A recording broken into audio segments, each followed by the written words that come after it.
Então, abordagem inicial do paciente grave clínico. Falei bastante aí, nem me apresentei. Tem muitos que me conhecem, né? Para os que não me conhecem, meu nome é Leon, eu sou especialista em emergências clínicas, cardiologia e hemodinâmica e cardiologia intervencionista. E tem vários colegas, sou eu e mais 7 colegas de diversas especialidades que vão apresentar em cada um no seu dia. Hoje o Gustavo, que está aqui, ele é nefrologista, especialista em emergência também, trabalha bastante tempo na unidade de emergência do HC, e a parte do Gustavo que ele vai apresentar amanhã à tarde também. Então, em relação à abordagem inicial, todo paciente que chegou tem aspecto grave, a gente tem que lembrar, oxigênio, monitor e veia e 5 itens. Isso aqui é importante, não só na emergência, mas às vezes alguma vez que a gente é chamado, você está passando ali de bobeira, eu acho que todo mundo já vivenciou isso, alguém chamou, na enfermaria tem um paciente que está passando mal. Aquele negócio bem genérico, não tem nenhum dado solicitado, nenhum dado específico coletado e está passando mal. Então, idealmente, a gente avaliou o paciente, ele tem aspecto grave, o primeiro ponto, oxigênio, monitor e veia. E nós vamos trabalhar com 5 itens. Como que são esses 5 itens? São 2 itens cardíacos, que são o quê? Frequência cardíaca e pressão arterial, e 3 itens respiratórios, frequência, saturação de O2 e ausculta pulmonar. Hoje a saturação está bem mais fácil também, que a gente tem mesmo aqueles oxímetros pequenininhos, que o preço melhorou bastante deles, né? Então é interessante cada um ter o seu ali na verdade, que facilita a avaliação. Então são esses 5 dados, 2 cardíacos, pressão e frequência, 3 respiratórios, frequência, saturação e ausculta pulmonar.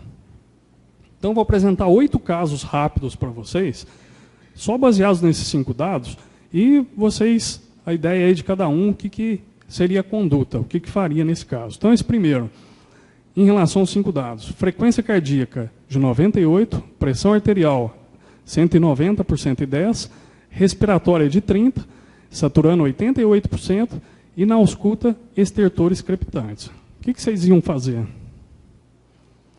Coloquem no papel aí rapidamente o que vocês prescreveriam. Então, onde está o problema desse paciente? Você deu 20 minutos, já deu tempo de fazer todo o tratamento aí, né? Então, em relação a isso, eu tenho uma frequência cardíaca que está dentro do limite aceitável, pressão arterial está bastante elevada, né, 19 por 11, e esse paciente tem dessaturação, ou seja, a parte pulmonar tem um comprometimento associado a uma hipertensão. Então, o que é isto? Eu tenho, então, congestão pulmonar com hipertensão. Eu tenho um edema agudo de pulmão, certo? O paciente está congesto e está hipertenso. Então, eu tenho edema agudo de pulmão. Toda vez que eu falar um edema agudo de pulmão, eu falei o nome, eu tenho que falar o sobrenome. Edema agudo de pulmão secundário a quê? Então, aqui eu tenho que falar se é hipertensivo ou não hipertensivo. Então, tem os dois grandes grupos para eu falar de edema agudo de pulmão, hipertensivo ou não, cujo tratamento vai mudar aí também. Em relação a isso, é importante o mnemônico. Então, fica mais fácil aí, LMNOP. Então, fica mais fácil guardar até a sequência das letras aí, que vai facilitar nosso tratamento rápido. É importante também lembrar que muitos desses pacientes, quando é de causa cardíaca, que ele tem algum grau de congestão, a gente tem que lembrar que às vezes eu não vou auscultar essa crepitação dessa forma. Muitos dos pacientes chegam com broncoespasmo, que é a asma cardíaca. Então é interessante nesses pacientes vocês perderem um pouquinho de tempo para acostumarem quem não estiver acostumado com ruído diferente da sibilância nesse paciente. Esse da asma cardíaca geralmente é um sibilo exclusivamente expiratório. Então, é o que chama atenção. E outra coisa, o paciente nunca teve história de asma. Será que ele vai abrir o quadro ali agora com asma mais grave? É uma possibilidade também, mas junto a um quadro hipertensivo importante, eu tenho que pensar em edema agudo de pulmão. Então, o primeiro passo, falei em edema agudo, vou falar então se ele é hipertensivo ou não hipertensivo, que vai mudar o meu tratamento. O LMNOP para o tratamento do hipertensivo. L do quê? De Lasix, que é a furosemida, que eu vou fazer 1 mg por quilo. Uma ampola tem 20 mg, certo? Então, o paciente médio de 60 a 70 quilos, 3 ampolas. Numa fase inicial, a furosemida ela não vai ter efeito diurético. Efeito diurético só depois de 10, 15 minutos aproximadamente. Então, nessa fase inicial, qual que é a importância? A importância é que ela faz uma vasodilatação pulmonar. E com isso eu diminuo a complacência dos vasos pulmonares, reduzo a pré-carga cardíaca e começo a melhorar esse paciente. Agora, e se eu fizer dose maior do que esse 1 miligrama por quilo? Não, faz 6 ampolas aí para mim, por exemplo. Eu faço o contrário, eu faço uma vasoconstricção pulmonar. Então, por isso que a dose tem que ser respeitada. Depois eu posso repetir a cada 15 minutos, mas não ultrapassar 1 miligrama por quilo de peso, para não fazer o contrário do que eu estou querendo. O M de morfina.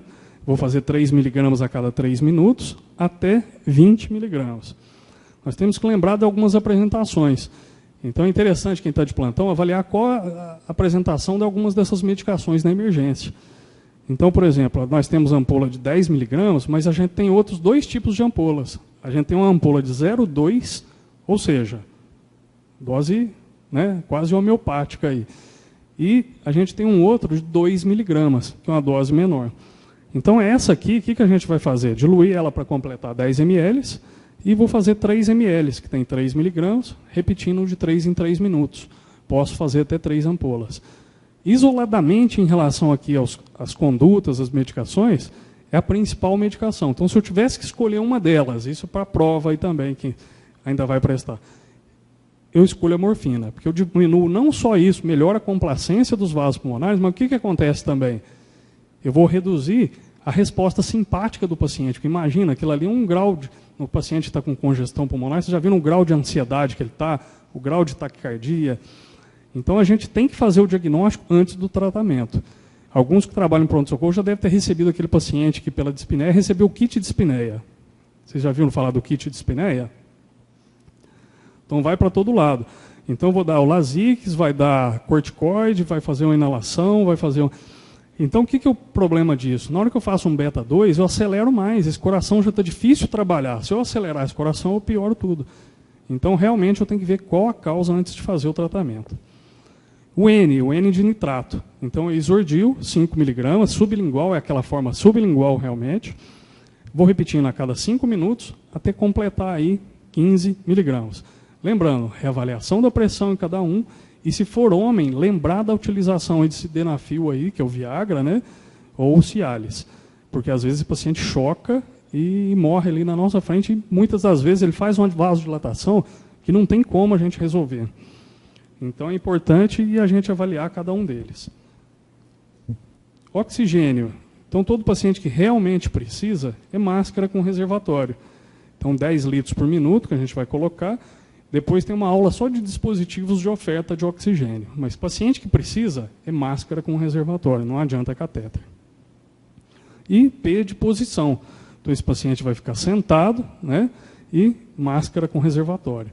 Então só dele estar sentado, a gente deixa em membros inferiores cerca de 1 litro, 1 litro mais ou menos de sangue que fica reduzido ali. Então a gente consegue diminuir também a pré-carga.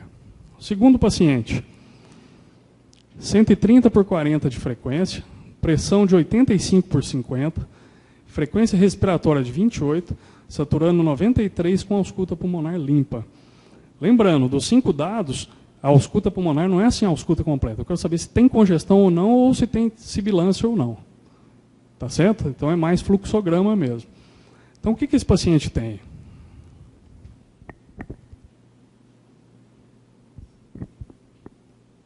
Alguém arrisca?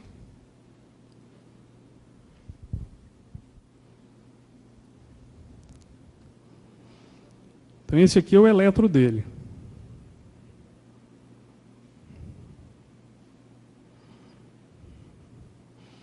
Esse aqui é o eletro desse paciente. Uma frequência então média, né, 137, que vocês estão vendo aqui, né? QRS como é que está? Estreito ou largo? Estreito, então é supraventricular. Supraventricular totalmente irregular, vou encarar como fibrilação atrial. Ah, mas pode ser um flutter com bloqueio AV variável. Ah, pode ser um marca-passo. Não interessa. Interessa se é supraventricular totalmente arrítmico, vou tratar como fibrilação atrial. Então eu tenho uma fibrilação atrial de alta resposta, o paciente está hipotenso, né? Tem uma FA então de alta resposta, mal perfundido e sem engurgitamento jugular. Então a gente vai ver que dessa parte aí a gente tem que avaliar sempre, também nesse paciente, nos 5 dados, depois a gente vai avaliar como é que está o tônus jugular desse paciente. Então sem engurgitamento, mal perfundido e com uma FA de alta resposta. Tratamento.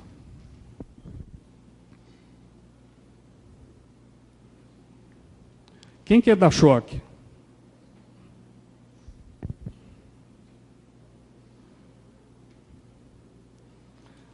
Então, FA de alta resposta, o paciente estava mal perfundido, foi realizado cardioversão elétrica, 100 joules. Olha aqui pós-cardioversão. Ficou bonitinho, né?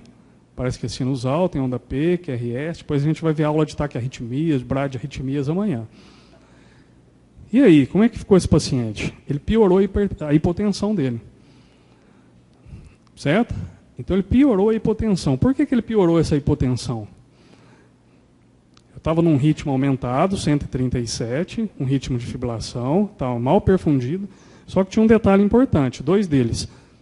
Quem que eu vou fazer cardioversão? Somente para frequências cardíacas acima de 150 a 160. Frequências abaixo disso são secundárias a algum outro problema.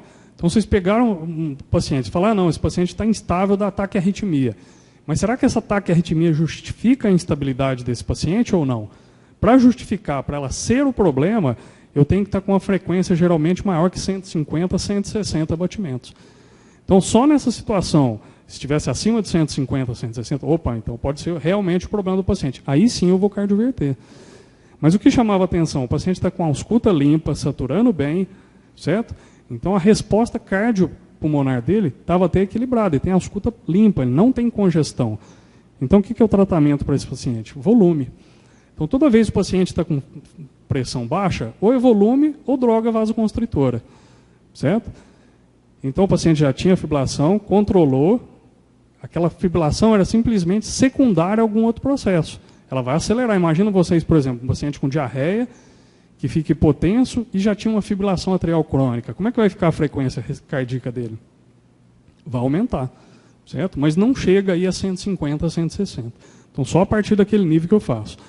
Então, ausculta limpa, paciente hipotenso, volume. Quanto que eu vou fazer? 40 ml por quilo de soro fisiológico, paciente 70 quilos, 3 litros. E procurar qual foi a causa de base.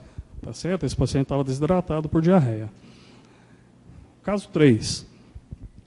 Frequência, então, 120 batimentos, uma pressão de 80 por 40, respiratória de 32, saturando 80% com ausculta limpa. E aí?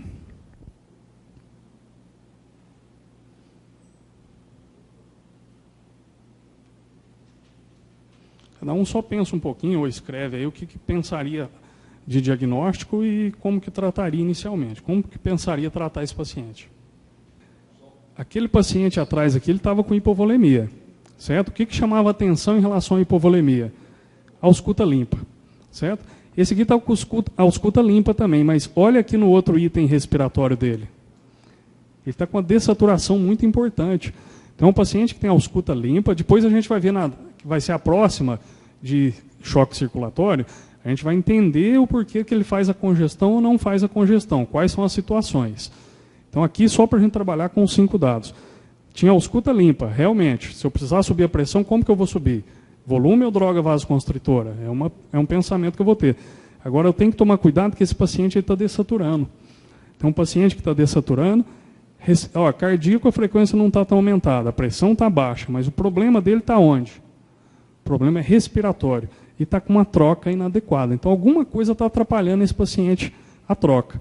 Como é que fica? Então, a hipotensão com má perfusão, repercussão, então, é pulmonar, igual eu falei para vocês, que dentro dos 5 eu tenho uma alteração muito importante em um dos dados pulmonares. Então, por isso que eu preciso pegar os 5 dados antes de eu tomar a conduta. E o paciente com engurgitamento jugular. Todo paciente com choque, eu tenho que ver como é que está a jugular dele. Tá certo? Então, esse paciente tem engurgitamento jugular, que depois a gente vai ver também o significado dele. Então, o que nós vamos pensar aqui? TEP. Então, embolia pulmonar. Então, eu tenho que saber quando eu tenho repercussão pulmonar, eu tenho que saber se o meu problema é artéria pulmonar ou nas veias pulmonares, quando é circulatório. Então, aqui a gente observa átrio direito, ventrículo direito. Então, lá do corpo, vem para o átrio direito, passa para o ventrículo, vem para a parte pulmonar. Então, isso aqui é a parte arterial, a artéria pulmonar. Agora, as veias pulmonares vão retornar lá para o átrio esquerdo. Então, quando a gente tem uma sobrecarga aqui de pressão, por exemplo, uma insuficiência cardíaca, um problema aqui na válvula mitral, mas principalmente se sobrou muito sangue, esse coração está sem força aqui, o ventrículo esquerdo, como é que vai ficar a pressão aqui no lado esquerdo? Ela vai ficar aumentada.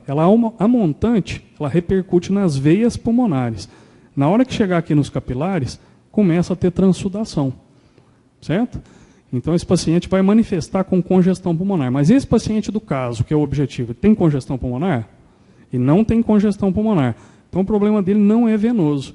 Então, o problema dele provavelmente é um problema arterial. Então, aí, para a gente pensar na embolia pulmonar. Então, vai ser o quê? Trombólise com RTP alta heplase. Isso aí, depois a gente tem a aula de TEP também. Não precisa, a preocupação aqui é só eu saber o que vai ser a conduta inicial. Quarto caso.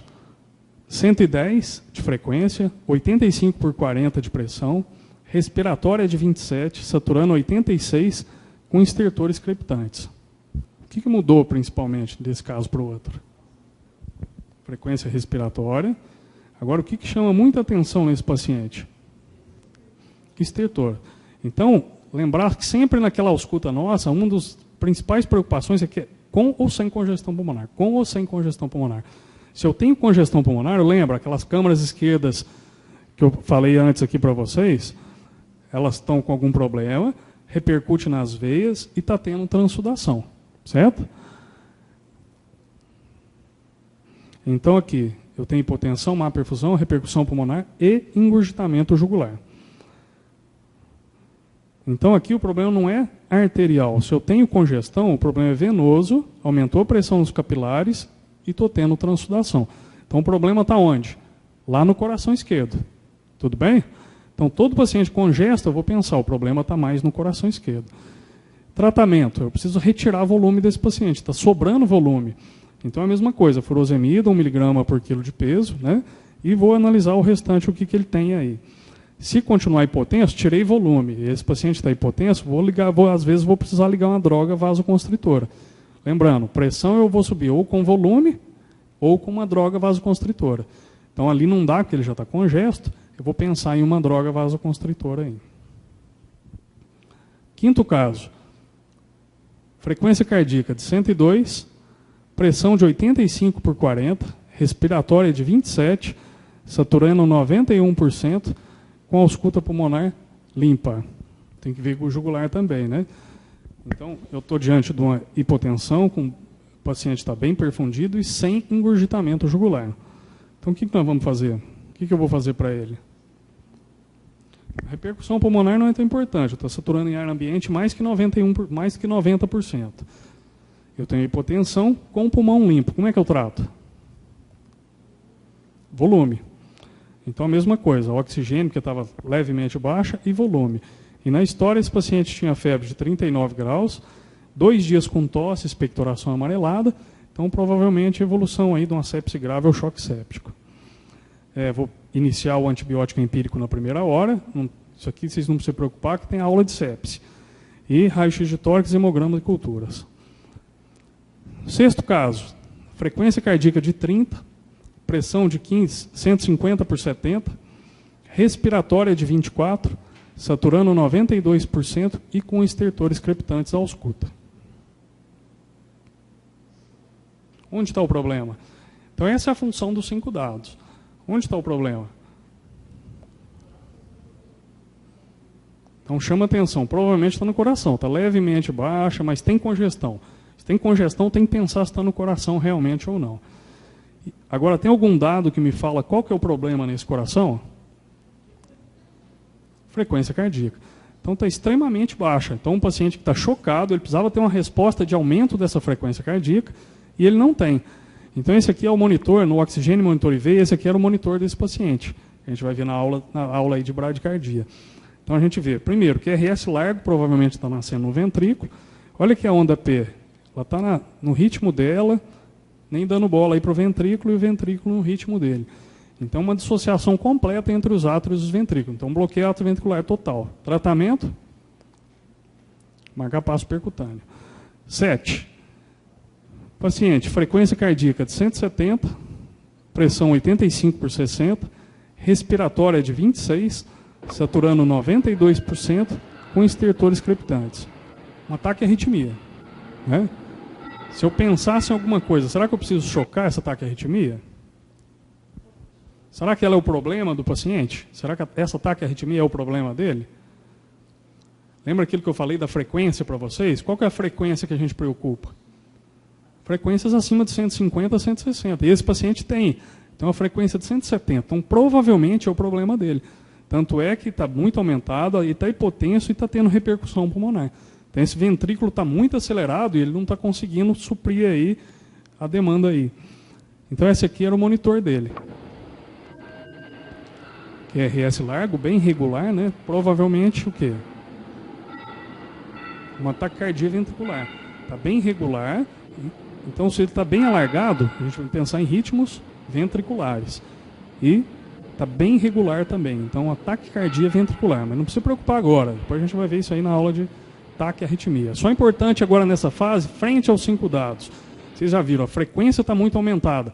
Então, provavelmente, ela justifica o problema do paciente. Então, eu vou pensar em resolver essa frequência de alguma forma. Se o paciente tem repercussão, é choque. Então, quais são os critérios de instabilidade? Então, nós temos 4 critérios de instabilidade que a gente tem que lembrar. Hipotensão com má perfusão, dor precordial, repercussão pulmonar. Esse paciente já estava começando também com repercussão pulmonar, estava caindo saturação, ficando congesto. E alteração do nível de consciência. Às vezes o paciente só chega rebaixado para a gente e a gente vai ver um baixo débito aí por um ataque à arritmia.